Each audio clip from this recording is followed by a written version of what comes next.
Kumusta kayo mga padreng at welcome back na naman sa ating channel. At sa araw na ito, ituturo ko sa inyo kung paano magpalit ng oil seal dito sa ating engine sprocket na siguradong sigurado at hindi pa ulit-ulit yung ating trabaho.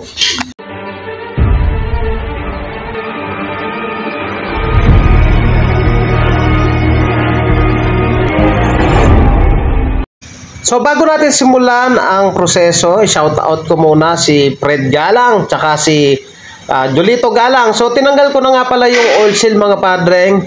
So sa pagkakabit niyan mga padreng, napakainam na dapat alam natin yung proper way kung paano natin ikakabit. Sapagkat itong yung sprocket o yung counter shaft natin, yung kabitan ng sprocket mga padreng. So kalimitan pag pinasok natin tong oil seal, sumasabit siya dun sa bukana. So yan local yung kinasa nung una, so nagtulo kaya nag-decide na kami na palitan ng original. So kahit original kasi yung ikakabit natin mga padreng, kung hindi naman proper yung pagkabit, posible din hindi rin magtagal. So wala po yan sa local o original.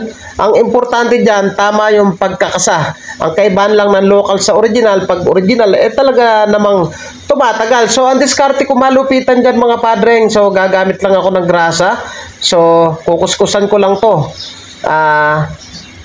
Ito yung pinakalata nung San Miglite o basta cook in can. So ang gawin ko, ipapasok ko rito sa oil seal.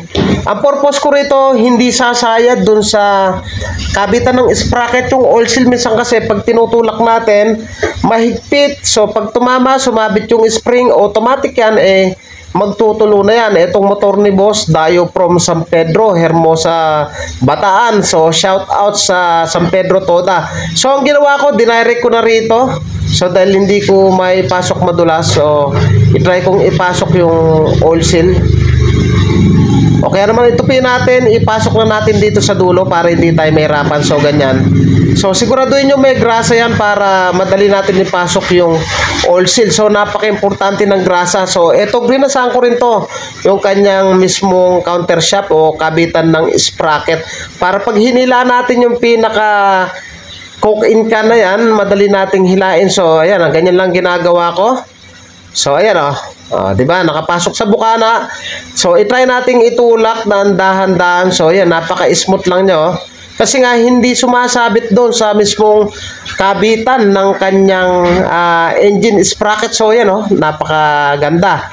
Sabay natin itutulak ng T-wrench yan o ano pa mang bagay na pwede natin itulak. Kahit kamay naman yan, dahil nga may grasa yan, madali nating maipasok yan. So ayan, gumamit lang ako ng T-wrench para itulak. Napaka-smooth mga padreng. So pag nagpapalit kayo ng oil seal dito sa ating engine sprocket, so gayahin nyo lang tong ganitong malupitang diskarte. Kasi dati, dinadirect ko lang siya, grasa lang. May pagkakataon na tumagas. So yan, naisip ko nga na lagyan ng cook in can para nga hindi sumabit. Grasa, ayan bali dumulas lang dyan mga idol. Diba? Napakadali. So tingnan nyo, ito bago lang palit yan, local. Ay pag pinasok kasi natin ng ganyan yung oil seal, sumasabit dito sa bukana. Matalim po kasi yan, minsan sasabit yung spring. Wala rin, sayang naman yung ating trabaho kung paulit-ulit lamang. So ito lang diskarte, cook in can, grasa, tsaka mas mainam na original na rin po yung inyong ikakasang pyesa. Mga padreng, kung nagustuhan mo yung ganitong tutorial at bago ka pa lang sa akin channel, huwag niyo pong kalimutan na paki-like, paki-subscribe at paki-hit na rin po yung notification bell. Thank you po sa inyo. God bless at mabuhay po kayo.